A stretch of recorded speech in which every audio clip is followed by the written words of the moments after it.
So thank you to everybody for being part of the call. I know that it's summer months, and we're still hopefully taking some time to rejuvenate, I assume, for a lot of us. But love all the folks who join these calls every month. This is always a highlight for us at CTIPP. And this month, we're talking about trauma-informed schools. In the past, we've done this in August, and sometimes folks were like, well, the school year's like already started. It's too late to be talking about trauma-informed schools now. The school year's going. So we figured that this year we would do it in July. Appreciate y'all being on very, very much. We want to continue to connect our network to make progress around advancing trauma-informed educational practices. As an overview of the presentation that is to come, we're going to provide an overview of trauma-informed schools, including discussing how trauma shows up in the classroom, and then discuss trauma-informed supports for students with learning differences, developing inclusive classrooms, highlighting trauma-informed schools in action, discussing important considerations for creating conditions of empowerment and inclusion for young people, going through a couple of advocacy activities to prepare for trauma-informed education. And then at the end, for those who can stick around, we will do some workshopping and breakout rooms to connect with others on the call. During this call, we're going to highlight two reports, as I've mentioned, that are available for free on CTIPP's website. We have our Trauma-Informed Schools report, as well as a report that we came out with recently. I see Laura putting them in the chat. Thank you for that. Specifically around creating trauma-informed school environments for students with learning differences, which we're going to dive into more throughout this presentation. But you can scan the QR codes now. You can find these reports in the Resource Center on our website, as well as other resources, toolkits, and guides and blogs. As I just said, Laura's sharing these resources in the chat as well. And we hope that you find these resources useful in your advocacy and your work more broadly for those who do work around trauma-informed education every day. Advocacy around trauma-informed education continues to be incredibly important. And we're grateful for everybody on the line and others who work to make this transformation happen. Depending on where you're calling in from, we are very aware that you may be in a place where trauma-informed practices and other supports in schools are experiencing political threats. Yet we believe and know that trauma-informed approaches are truly nonpartisan, making the work of trauma-informed advocates so critical to continue to uplift aligned supports as unquestionable to meet the moment that we are currently in as our society. This report has been successful in supporting advocacy for trauma-informed schools. If you remember back in 2022, we successfully advocated to the Department of Education around inclusion of funds in the Bipartisan Safer Communities Act for trauma-informed schools with the help of this report. And we know that it's been used elsewhere as well. Having experienced complex trauma during my childhood and being the beneficiary of some coaches and teachers who went above and beyond to support my well-being has inspired my advocacy around trauma-informed schools even before it was my career. My experiences working in public school system further bolstered this advocacy. Everyone on the line today, I assume, whether from personal or professional experience or vicariously just seeing how important it is an advocate for trauma-informed education. And we will have a chance to workshop our advocacy efforts later this call and connect with others doing this work. But before continuing on, I want to acknowledge that this was done, the work that we're about to present on from the Trauma-Informed Schools report and the Trauma-Informed Schools for Students with Learning Differences report. Both were really led by a young woman named Peyton Barcel with some support from CTIPP's team. Peyton's currently working with students in New York City with a wonderful summer internship during her time between college semesters. We wouldn't have been able to complete this work without Peyton's leadership and are incredibly grateful to her. Last year, Peyton presented on Trauma-Informed Schools report and shared her story of advocating for trauma-informed schools when she was a teenager back in her state of Nevada. You can find that recording along with all of our other CTIPP CAN calls on our website if you are interested. Trauma-informed schools are necessary because we know that trauma is a common experience with stress and adversity that does not necessarily rise to the level of trauma being even more common among students and staff alike. In a field that is built around training the human mind, we must have an understanding of how the human brain works in order to get the most out of those that we're working with. When we do not make space to process the stress and adversity students and staff experience inside and outside of school, it is difficult to perform the complex and long-term thought processes that are required to be successful in school. We hope and work to create these supports beyond the classroom, but we know that in today's world, a lot of kids, particularly those who come from rural communities who generally have fewer resources available for their residents, and or those who come from low income backgrounds who may not be able to afford additional supports, rely on the resources and supports that they receive at school. We need to ensure that for all students, but especially those who have suffered trauma and otherwise experienced disproportionate adversity, that school environments are compassionate and supportive for the holistic well-being of those who are part of the school community, both internally and externally. We believe that schools can and should be places of healing that engage their communities to counter the daily stresses that young people experience so that all students can reach their full potential. We must ask ourselves the question, what is most important in supporting staff and students in school? When I was writing my master's thesis, I was in an educational leadership program and wrote a paper called Ace in the Hole, Trauma-Informed Education, which was the beginning of my journey in trauma-informed policy and practice when I learned that unrecognized and unresolved trauma was a major contributor to so many of the problems that I saw when I was working in the school district of Philadelphia during my first job out of college, as well as reflecting on my own educational experiences. The reports we are covering today go so much deeper into what trauma-informed practices in schools look like, with real examples highlighting the importance of this work. But I dove into my early work of trying to understand why it was so important. And if anybody would like to read that piece, please feel free to email me at jesse@ctipp.org, and I'll be happy to share it with you. We know that the majority of students we come into contact with will experience at least one traumatic event during their childhoods. And we know that many of these students will experience multiple traumatic events, as well as adversity and stress from unjust systems that may not be categorized as traumatic, but still impact their lives in very real ways.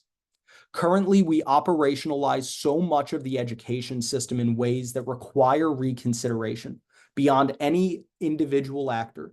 The priority of the system as a whole is around measuring outcomes rather than necessarily supporting processes that nurture curiosity and lead to lifelong learning and fulfillment across the lifespan. There are policies that have been passed for many decades that create this sort of environment. And we can see from the educational outcomes across the United States that widely, at least, this approach is not working for everybody. As the late, great John Wooden said, "You won't care how much I know until you know how much I care." We need to care about what students go through in their lives, both in and out of school, if we can reasonably expect them to fully engage in the materials that we're trying to teach. This is why trauma-informed schools are about a paradigm shift as we work to approach the work in education fundamentally differently. Now, before I continue on, in the chat, we are just curious, and for a couple minutes, if folks want to share what you think the priority or priorities of the education system currently are, and or what you think the priority or priorities of the education system should be. And we'll just take a few minutes and feel free to keep bringing them into the chat as I continue forward, but excited to hear your thoughts on this, what the priorities currently are and or what we think they should be.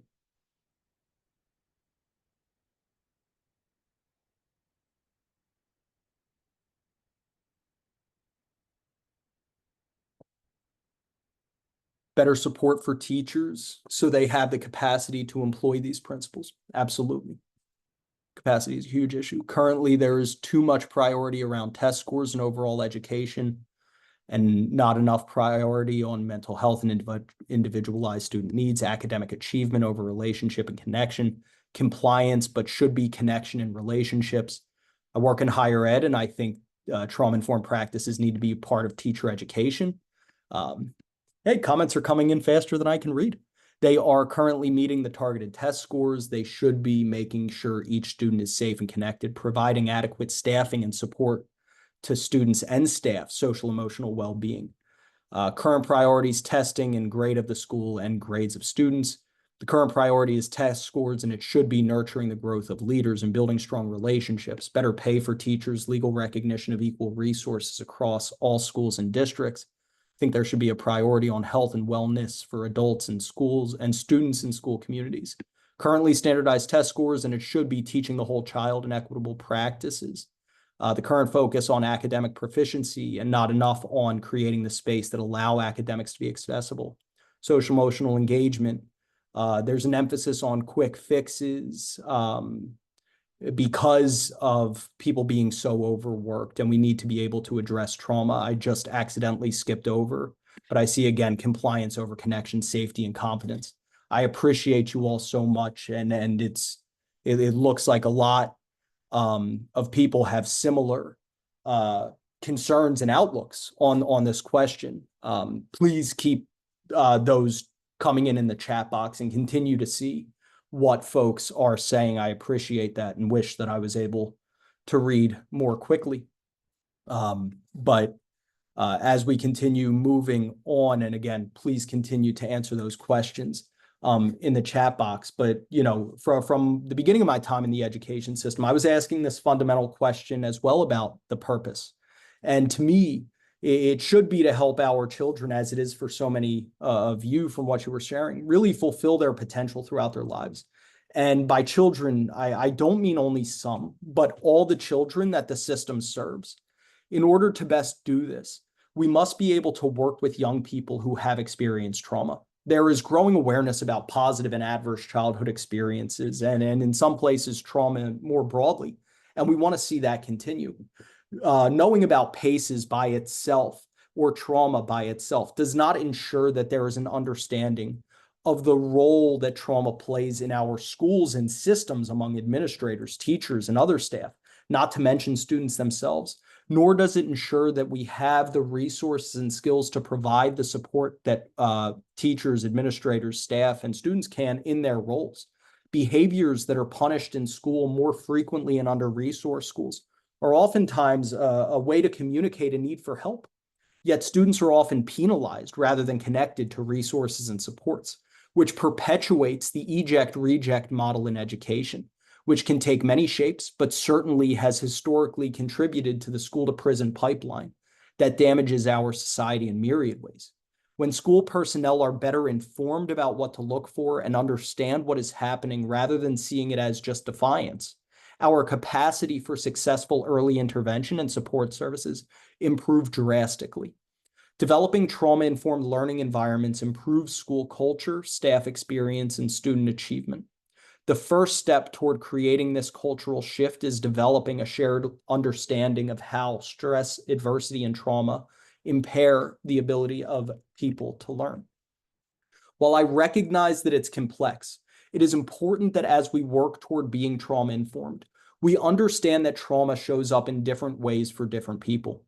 From a neurological perspective, trauma activates the parts of our brain that are primed for survival, reinforcing the fight, flight, freeze, fawn, faint response.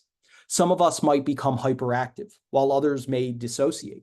Even more nuanced, some people who are truly hyper-aroused for extended periods of time might actually display as under-aroused because of the overactivation of their stress response, which blunts their stress response and leads to greater exhaustion over time. While from a clinical perspective, there will be different treatments for the different ways that trauma may present, an important part of trauma-informed schools that we want to know is that we are not asking teachers to become therapists. We know that the greatest buffer to trauma is healthy relationships, and how important it is for children to have healthy relationships with both peers and adults. As CTIPP board member and a prolific educator and learner, Diane Wagenhals teaches, Healing happens in the context of healthy relationships over time. And while we hope and continue to work toward a world in which healthy relationships happen at home, we know that for far too many young people, this is just not the case.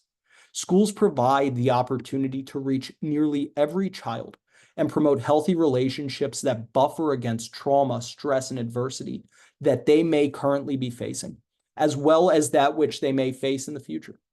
To develop healthy relationships with students who have experienced trauma, we must meet them where they are and understand how they are showing up. It takes time to build trusting relationships, especially with those who have learned early in their lives that relationships may not be safe. But the job of being consistent and caring toward the young people, their families, and other adults we work with is paramount in education. We do not need to necessarily know what traumas one has experienced to provide the opportunities and supports one may need to thrive. Classroom management is difficult, and it's a balancing act, especially as classrooms in some districts are so large. But we know that trauma-informed environments pay off big time as there is less disruptive behavior and kids are better able to access the thinking parts of their brain, which creates positively perpetuating cycles. When a classroom and a school is safe and a predictable space, we are better able to show up in the ways that the education system demands of us, as we will share with some specific examples later in this call. Unfortunately, this is not how many schools operate. The quiet student who may be dissociative may be ignored rather than engaged because they don't cause disruption to others. The student who feels so much pressure to perform well that they don't sleep may actually have this response reinforced rather than supporting healthier habits to manage stress and perform even better on tests and other graded activities. The hyperactive student may be punished for their engagement and perhaps prescribed drugs from a young age to help them to focus better, which is what happened to me when I was growing up. For many young people in many schools, rather than meeting young people where they are at, we force them to meet the system where it is most comfortable. This essentially forces young people into a box. And if you fall outside of that box of some make-believe normal, then you may be otherized rather than feeling like you truly belong. Education is largely controlled at state and local levels. There are exceptions to this. We'll cover a federal policy that was recently introduced later in the call, but there are other examples like No Child Left Behind Act, which per our earlier discussion about systems being more interested in measuring students than investing in lifelong curiosity and learning, was a federal policy passed at the beginning of the Bush administration that essentially supported education funding going to schools that performed better on standardized tests, which widened educational disparities and forced a culture of teaching to the test, which I would go off on so many tangents about the impacts from because I was in first grade when that policy was passed or second grade, and I graduated high school in 2012. But for the sake of this presentation, I'll refrain from that and get back to the impact of state and local control over education. Because of where I studied during my master's program, I studied the Pennsylvania Public School Code, which was developed in 1949. The foundation of the school system was developed after World War II. So we can understand at that time why we developed a model of education that is similar to a machine line, trying to get as many people through to learn enough basic fundamentals and how to follow orders as possible. But the world has changed a lot more in the last 75 years than that education system has. Sometimes this consistency in systems is a good thing, so I don't want to insinuate that we always need to be changing systems just for the sake of changing them. But when we look at educational outcomes in our country, it would be hard to argue that our current approach is working as well as it possibly could.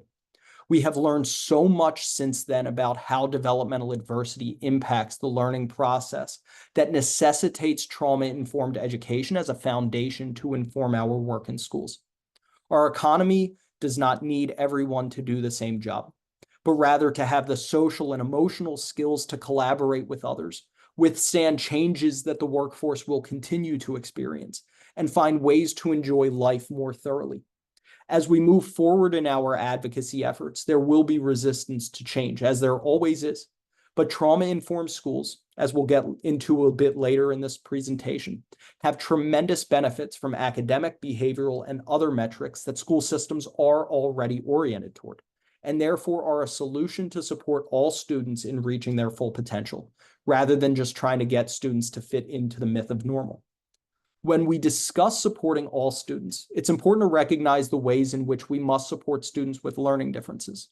The term learning differences recognizes that many ways that people learn and acknowledges that background, aspirations, and motivators affect a person's ability to learn. It does not have a formal definition, but it is a term born out of diversity, as it recognizes that there is a variance in how people learn beyond the formal definition of learning disability. A learning definition or a learning disability is defined as affecting the acquisition of knowledge or skills, particularly various neurodevelopmental conditions that influence learning and the acquisition of specific academic skills such as reading, writing, or mathematics. While there are strict guidelines for what constitutes a learning disability, we will talk more about learning differences broadly, which includes learning disabilities, but we focus here to ensure that we are creating nurturing and safe learning environments for all students. About 20% of students experience some sort of learning difference, which makes this approach necessary. Too frequently, students with learning differences don't receive the help that they need. Also, it happens that early childhood adversity may be mistaken as a learning disability, which in some cases can create an educational trajectory that can alter one's entire life. Under the Individuals with Disabilities Education Act, students must be formally diagnosed with a learning disability to qualify for special education services. Receiving a diagnosis requires resources, including time, money, and an access to a specialist. This is why some students fail to receive a formal diagnosis in a timely manner that enables them to receive adequate support, which can lead to anxiety and depression associated with falling behind, illustrating how systemic failures can themselves be re-traumatizing. As we work toward trauma-informed educational reform, we must take into account the ways in which our schools directly and indirectly harm students with learning differences, and again, ensure that all students have the opportunities and supports necessary to thrive. While I was writing my thesis, I read a piece about special education that admittedly is dated, and the language has certainly evolved since it was written, but it's titled "The Least Dangerous Assumption." It argues that in working with students with learning differences, too frequently, teachers and other school personnel assume what these students can or cannot learn and teach down to that level that they set. The author argues that we should instead teach students fully and adapt as we see what they are able to learn, rather than setting artificial ceilings for them that limit their potential growth. In addition to the academic side of this argument, I also say that the least dangerous assumption for all students, given what we know about the prevalence of childhood trauma and developmental adversity, is to have trauma-informed schools that create nurturing environments.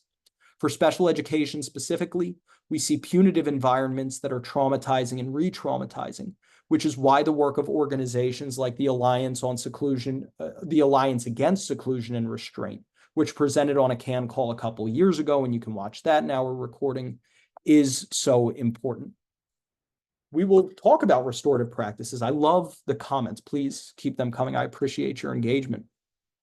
Before we dive deeper into the different types of co-teaching models that can help to actualize inclusive classrooms, I want to uplift student voice, which is incredibly important to us, and we look forward to continuing to move forward on developing trauma-informed supports for youth advocacy moving forward. In my first job out of college, which is what inspired me to go into my master's program to work toward education system reform, I had the honor and privilege of working with 5 students with autism, whom you can see in the picture on this slide, to deliver advocacy speeches during the school's Black History Month assembly advocating for their own civil rights.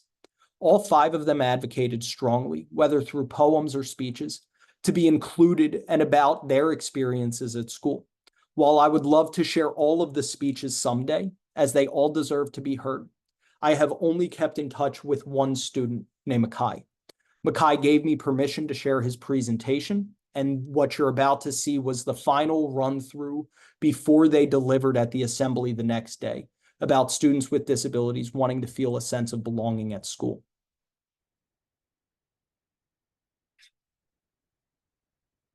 My name is Makai Monbury. I am one Can I get a of thumbs up if students you can hear? with autism Thank you. to attend Hill Freeman Road Academy. When I first started Hill Freeman, I was in the 7th grade. And it felt like one big, happy family where everyone cared about you. As our school has grown, sometimes it feels like we're separate now. Students who have disabilities and students who don't, when this issue was brought to our attention, my classmates and I felt like there was a big misunderstanding about what autism is. It is not a disease you can catch. Autism is a disorder that's hard for a person to deal with the world around them. Autism varies from mild to severe. A student with mild autism needs a little help, but a student with severe autism needs a lot of help in learning and doing everyday stuff.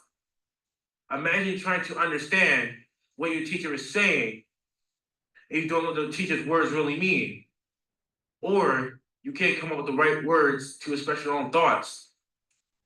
It can be frustrating and upsetting. In fact, this is what some of us go through every single day of our lives. There are some students with autism who act differently than the rest of the population in this school. However, it is a hurtful feeling when people look at you funny, profile you, judge you, make fun of you, when they don't even know you. I feel that we're all students at this school. I come here to learn and want the same opportunities as everyone else, be included in activities. That is why I'm asking for your support in making Hill Freeman World Academy a no judgment zone, where you can come to school and learn and not be judged because of race, gender, and disabilities. I am one of the members of the Youth Summit Leadership Program here at Hill Freeman. And our group wants to see changes happen around the school with your help. If everyone in this school takes responsibility for their own actions, then together we can make this school a great learning environment. In fact, that's exactly what will happen, because positive attitude spreads.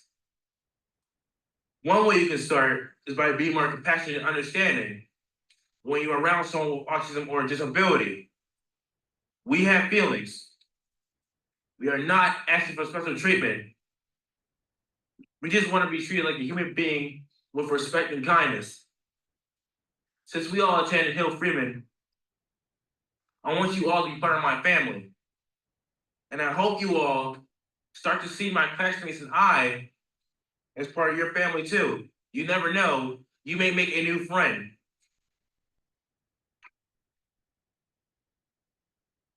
I want to leave you with these last remarks.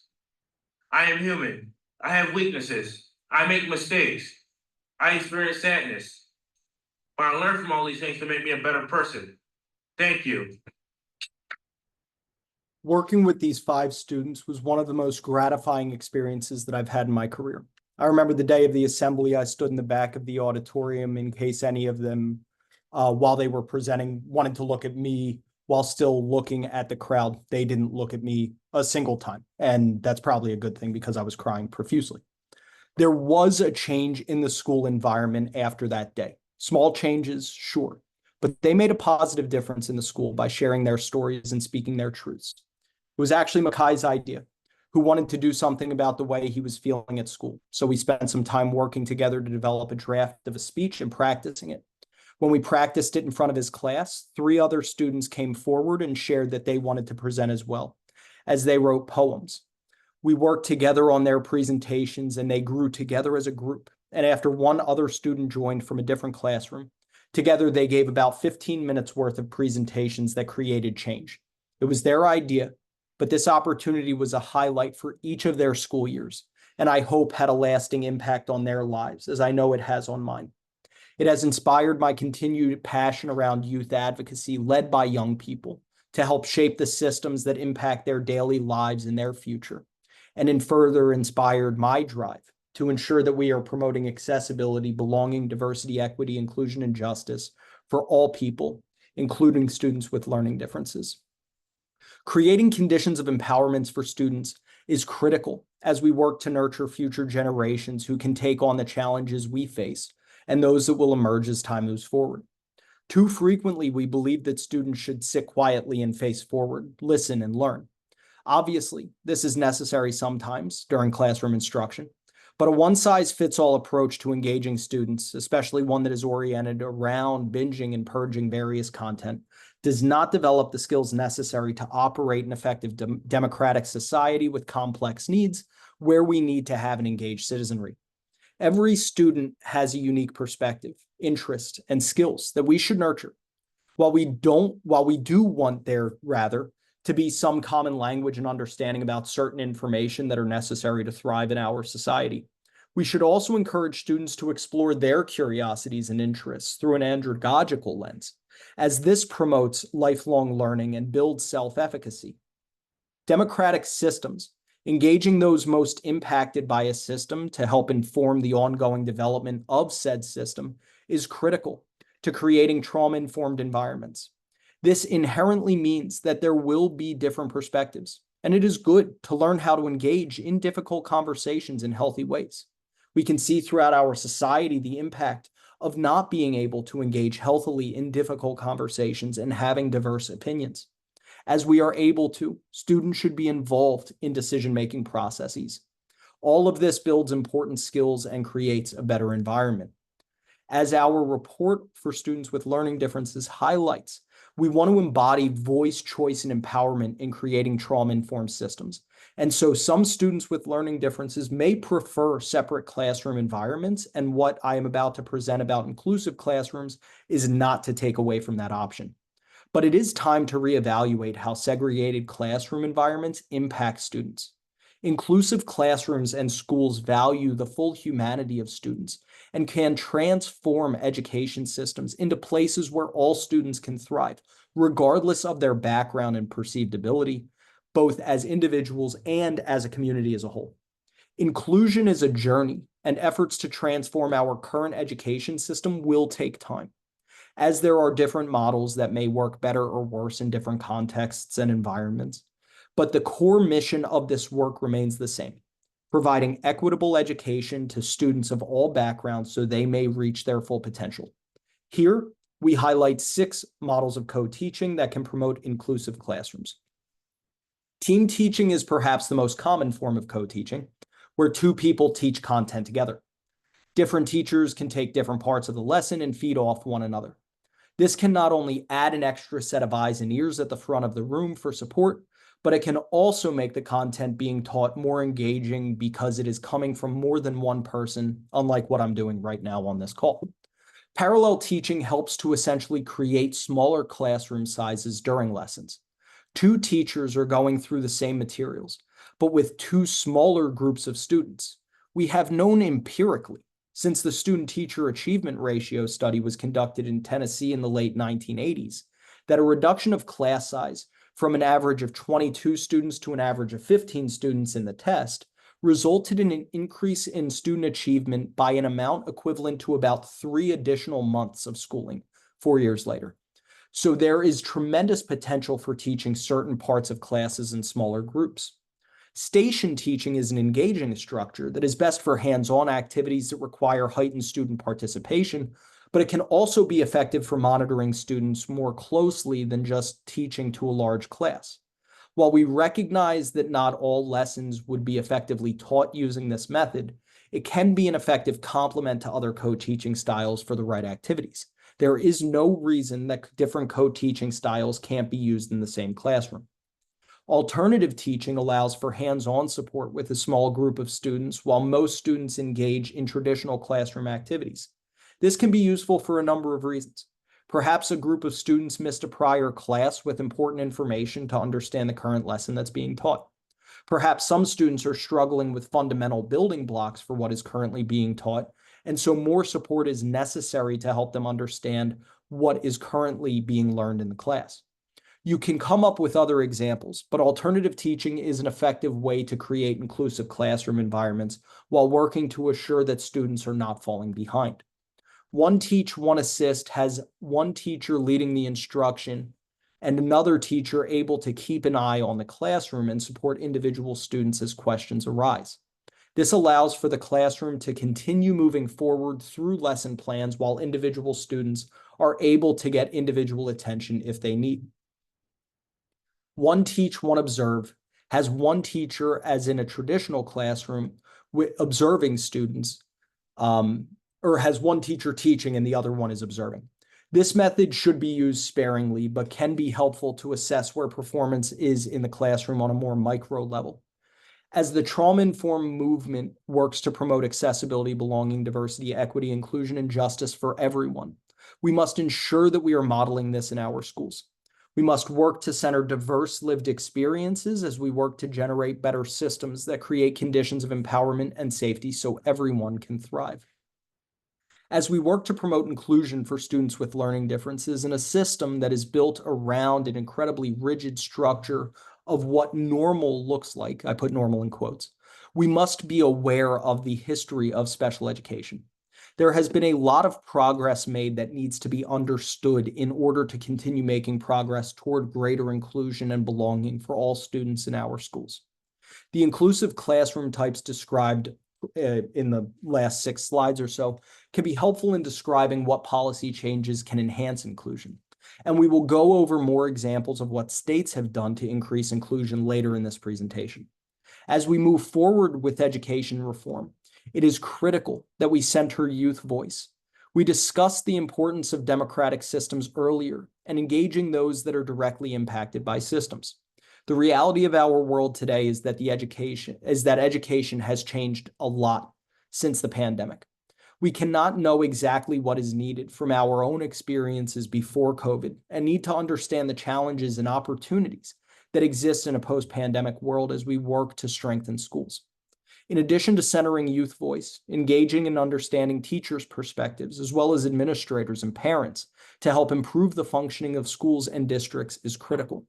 We all have a role to play in promoting a stronger education system and trauma-informed schools, and using our voices to encourage inclusion of other voices over time to continue reflecting on how policies impact day-to-day practices is a critical piece of our advocacy efforts. That is how we are working to build this trauma-informed movement.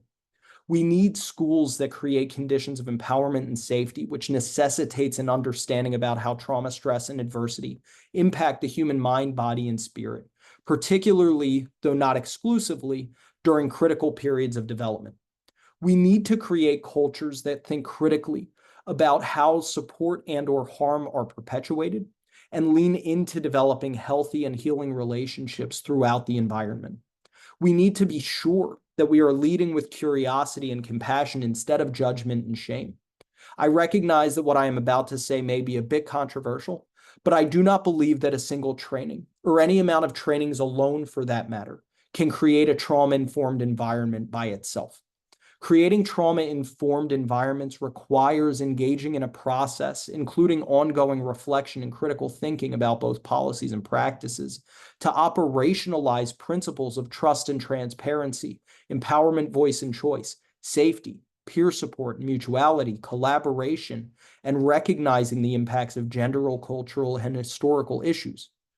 A trauma-informed school does not put the responsibility of a trauma-informed environment on just one person or a few people.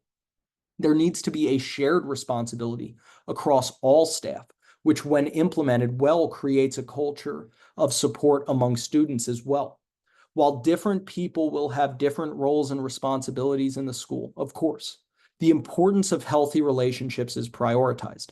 This is not done instead of focusing on academic performance, but recognizing that this sort of process actually improves those outcomes as well.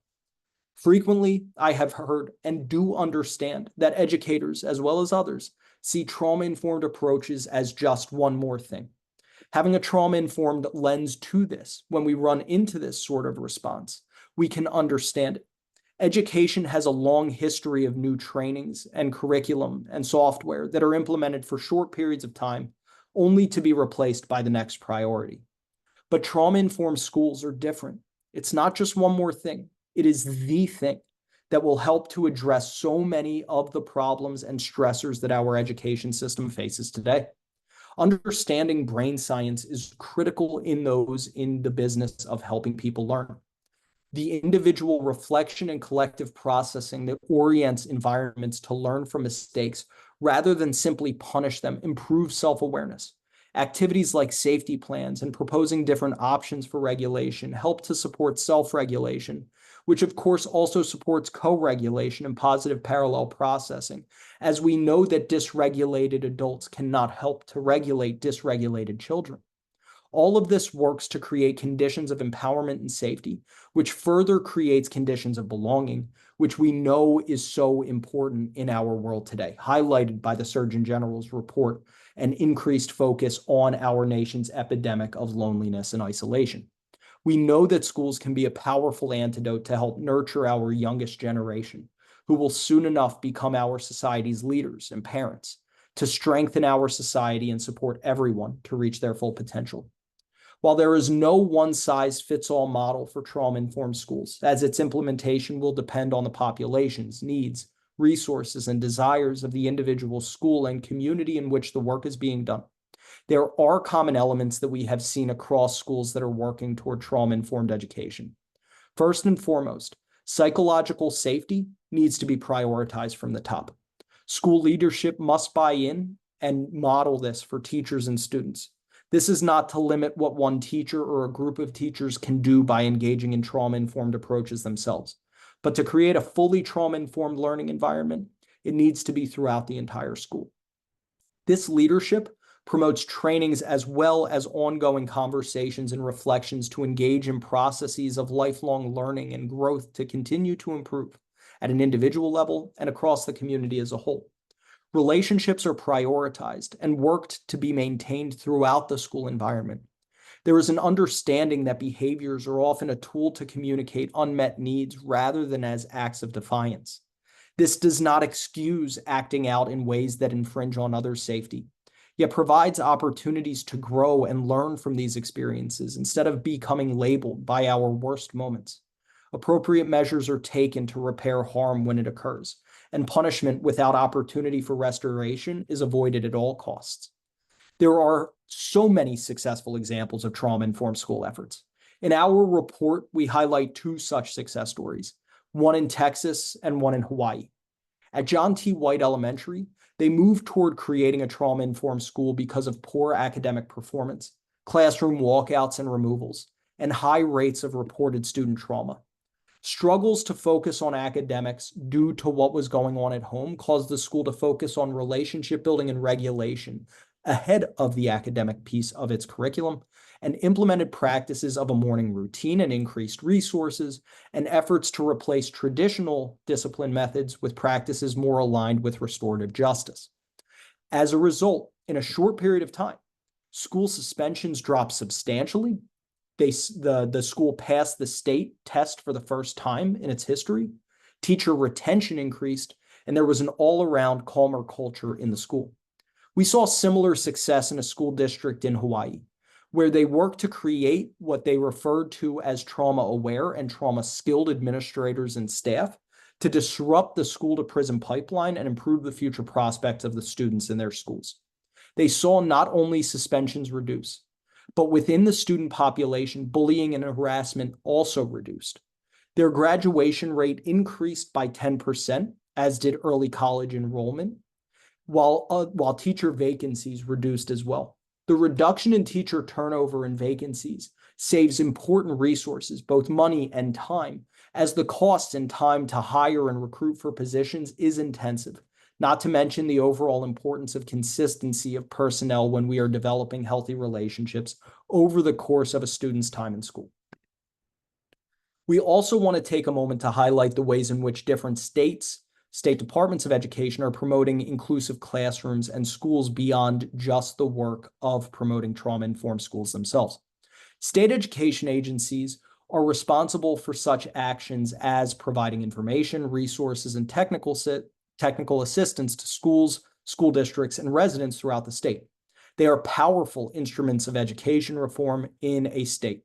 Ironically, I think that all three examples are actually consider themselves commonwealths, but states.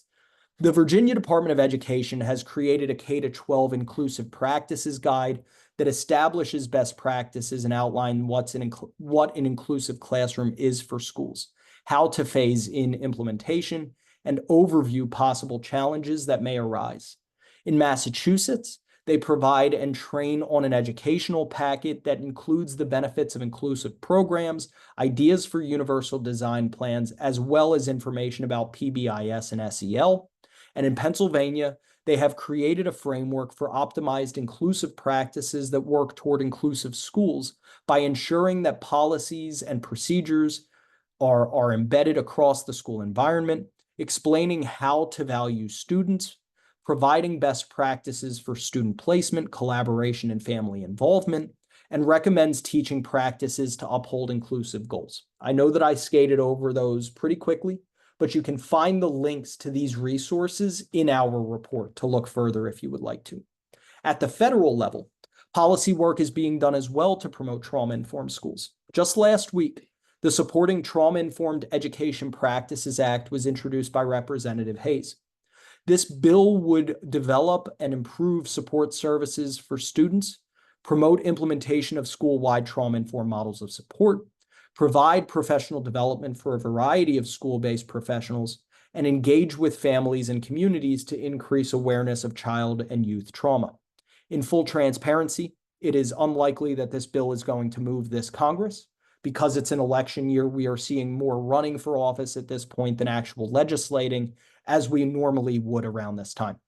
This is the second Congress, however, that this bill has been introduced in, and its introduction is important to grow support from members of Congress as it can be reintroduced next year and likely have a better chance at passing. We will keep you updated as this progresses, and we'll push for its reintroduction as early in the new Congress as possible to have the best possible chance for passage. We have now discussed how trauma-informed work is being done at the level of an individual school, a school district, state departments of education, as well as federally. Regardless of what level you see yourself advocating for trauma-informed schools at, they are all incredibly important. It can be helpful to use the story of self, story of us, and story of now framework when we are advocating. I will model this quickly, and then we will take some time for independent reflection to develop our own in gearing up for our advocacy ahead of the coming school year. And then we will connect in small groups to share our thoughts and ideas with others. Over the summer between 9th and 10th grade, my best friend from the time I was in kindergarten and his father passed away in a plane crash. When I came back to school, I struggled to pay attention in class and was prescribed medications for ADHD and depression to help me in school. There are some people who need these medications and they can be helpful, but the quick prescription and treatment first methodology during this time in my life, I believe, was misguided and had the impact of teaching me the unfortunate lesson that when things were hard, I could use drugs to help, which I believe led to my turning to pot when things got hard for me in college. What nobody ever asked me and took me a while to learn was that I struggled so much in school because every day in the classroom reminded me of Doug. More than I needed a drug to help me focus, I needed teachers who understood that grief and loss impacted my ability in the classroom. Fast forward to my time at Hill Freeman World Academy, and I met so many students who experienced far more adversity than I had with far fewer supports than I had been fortunate enough to be surrounded by. But we shouldn't need to be lucky to receive the support as we navigate our development. One student I worked with lost multiple friends to gun violence in the year that I knew him. Another student was racially profiled and put in handcuffs for being late to school because there was a problem with one of the buses that he needed to take to school. And another student with autism, when having a bad day, was forcibly restrained and taken out on a stretcher. And I watched all of these different moments negatively impact these students for several months following these events. Not to mention the prevalence of students living below the poverty line and experiencing different forms of community violence, which impacted them deeply. Though where I went to high school and the high school that I taught at were geographically just 7 miles apart, because of local tax revenue differences within each district, the resources available were drastically different, which illustrates educational inequities that we need to address. Yet both schools would benefit by working toward being trauma-informed. While I will stop there in this practice for the purpose of this call and creating the time for you all to reflect and connect, please know that I would generally go on to continue sharing more about the promises of trauma-informed schools and or inclusive classroom. The ask may be different in the context of different meetings that we discussed earlier in this call. But for now, we're going to take about 8 minutes for independent reflection so that you all can begin to plan your own public narrative to support your advocacy for the coming school year. You may want to think about what audiences you may want to advocate to and for what, or you can jot down your ideas about what you'd like to say under each of the 3 buckets, or you can just start writing a script. This time is yours, and we'll come back to breakout for folks who are able to stick around after to share our ideas. If you want to write in a notebook, which is what I do, that's totally fine, and you are welcome to do that. If you want to type out your notes, you can download the Word document from the website, which is linked in this QR code, as well as I just saw Laura put them back into the chat. I will also upload the PDF and Word document into the chat when I'm done speaking, in case that's easier for you to use. I'm going to be quiet now, set a timer for 8 minutes, and we'll come back together and then go into our breakout rooms.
That 8 minutes sure did feel like it took a while, right? I mean, if you were writing out, I was doing breakout rooms, so probably less engaging.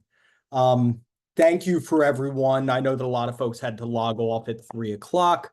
For those who are still on, I am hopeful that that you're all interested in connecting with one another in breakout rooms now.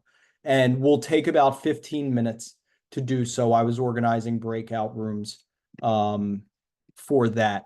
So we will be in small groups of 3 to 4 people for 15 minutes to share what we jotted down from the activity that we just did, or you can discuss more broadly your ideas about promoting trauma-informed schools. When you're in your groups, we want to ensure that nobody is forced to share anything that they don't want to, while also having space for everyone to be able to share their thoughts. We want to demonstrate respect for others and engage in curiosity around others' perspectives rather than judgment. Be inclusive and make space for others in your group. Speak from your experiences as best as possible, and in this call and after, we encourage everyone to engage in ongoing self-reflection and do what you need to take care of yourselves. If you need anything, we will be in this main room and you can reach us here at any time. I'm just going to go check very quickly. A few folks just left, so just moving breakout rooms, but you'll all be in rooms of either 3 or 4. And more people are leaving. And so, all right, I'm going to open the breakout rooms. Don't be surprised if early on I do a little bit of just if someone's alone in their room, I might add someone else to a room just so that everybody's connected. But I hope you all have wonderful conversations and we look forward to seeing you back here very soon.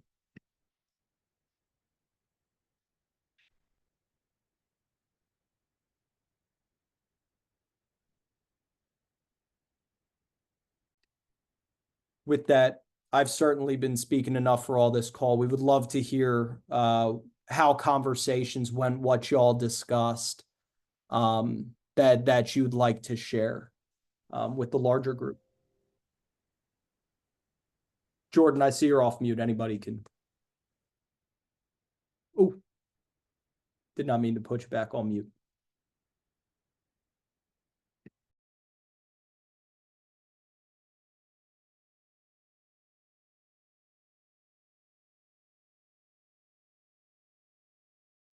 It was really, really nice to be able to talk to a few people that also are experiencing similar things and just be able to share some resources and thoughts with each other and our points of view. And it really meshed well that we were able to come in with different tools and different things that we've seen and how to support each other.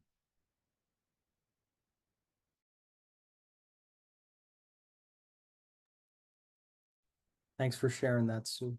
The connection here is great. Makes me question if I should even present at the beginning or just like go into breakouts and just create space for people to connect.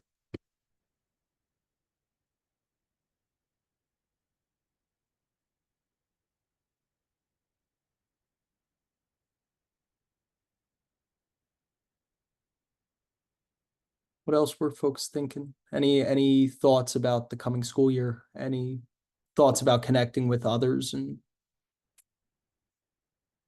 it's okay if not.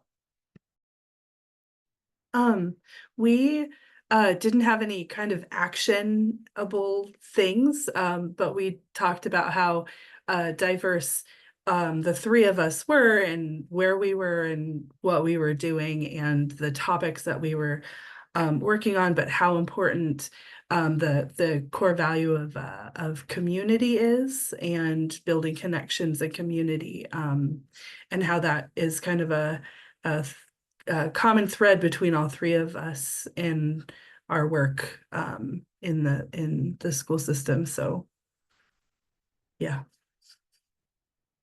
I think just sharing with teacher, well, first of all, it has to start at the top, like we said. So, hopefully everyone is trained and buying into that. But I think with the teachers, just recognizing if you take that time at the beginning of the year to build those relationships and connections, work on those things like co-regulation and all those things, that's going to pay off so much in the long run. So, I know there's a lot of time crunches and things you have to meet, but you're either going to pay that time up front or you're going to pay it at the end dealing, with the behaviors that you're seeing. And that's not a good outcome for anyone when you get to that point.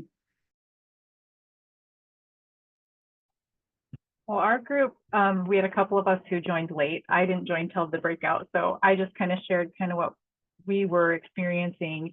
Our group was interesting. We had a couple of us that are at a state government level. And so just talking through about the importance of states investing appropriately and adequately in the supports that we need to provide out to the Department of Ed. And then also, we shared a lot of resources, one being the Handle with Care resource Nita brought up in our group. And that one is a huge benefit to communities. Every time I've heard communities say that they've implemented it, it's just such a good connection piece for folks, right? Like these different entities within communities really coming together to help support a kiddo that is just really struggling that day. And, just making sure that they're handled with care for the day or for however long they need, because those behaviors can really catch a teacher off guard if they don't know that something's going on. And then I really liked Nina's unconditional positive regard, if you want to talk about that, but that was really good. Like assuming positive intent, essentially, right? Like people aren't out to get us, but there might just be a bad day for kiddos or for families and our colleagues, and understanding that we all need to understand what trauma and ACEs and resilience is, and how do we provide that within the context of our state systems and programs or our local communities and programs. How do we ensure everyone's kind of having that same language, that same foundation, and able to then work together to cross over those bits and pieces of our silos, if you will? How do we weave those all together so we are working together and collaboratively rather than in our own spaces and trying to just tackle it one at a time? So that's right. Oh yes, we talked about it being woven into our fabric is kind of how I put it to my teams. This shouldn't be something extra, another box you should check, but it really should be a part of the blanket that covers us in the work that we do. So that was our group. Yeah, I absolutely loved our little group. It was so wonderful to see people here in different voices. And yes, I'm mentoring teachers who are earning their master's degrees, and I try to provide them really good learning experiences as the best I can. And one way I can do it is to always use unconditional positive regard. When I'm picking up the phone, when I'm talking with the student, I'm just making the assumption that they had the best intention. And it doesn't matter how their first words come out, because then we can start working from there, because I'm not getting agitated or anything. It's more like just, well, hey, how can I help you today? And it takes a while to learn, but assuming that good intention, instead of reacting to the behavior, it helps me to stay more grounded and love what I do.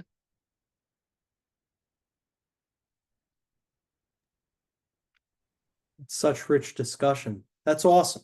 That's like that I will adopt that language if it's okay, away from like the least dangerous assumption necessarily. Do you mind saying it for me one more time?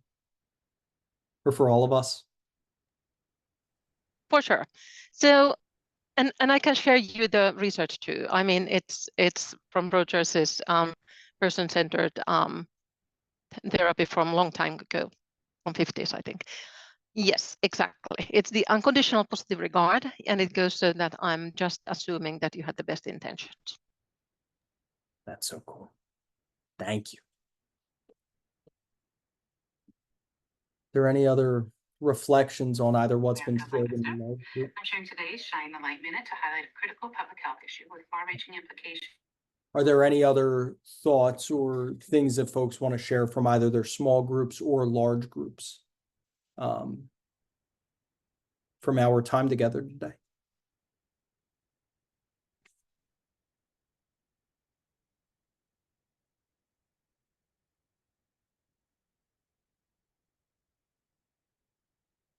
I was taught to count to 10 slowly. So that way you never know like when someone may want to, but having time back in a day is never a bad thing. I know how busy everyone is, and for y'all to spend a little bit of your time with us, or a lot of Your time with us means the world to us. Next month, we're going to be talking about trauma-informed community development and working toward cross-sector community change models. If you want to sign up for that CTIPP CAN call, third Wednesday of the month, 2 to 3:30. Would love to see you all there.